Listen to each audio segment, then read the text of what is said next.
spletni hub te pelje skozi vse te procese, oziroma skozi ta proces kreiranja, menedžiranja vsega tega, ne samo vsebinsko, to se pravi na eni strani, ja, ti da navodila oziroma ti da smernice, vodila, kako pravzaprav oblikovati vsebino, kako jo zastaviti, o čem razmišljati, kaj razmišljati, o čem pisati, na kakšen način mogoče pisati.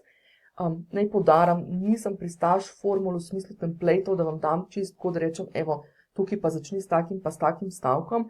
Sem pristaš tega, da vam dam neka ogrodja, neke formule, ki pa niso formule, no?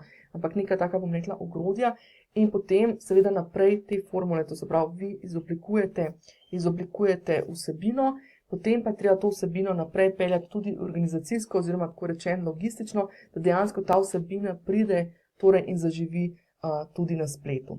Tako da v spletnem hubu te čaka kar 5 pomočnikov, ki ti pomagajo, da oblikuješ te svoje ideje, da jih splaniraš in da jih na koncu koncev tudi zrealiziraš.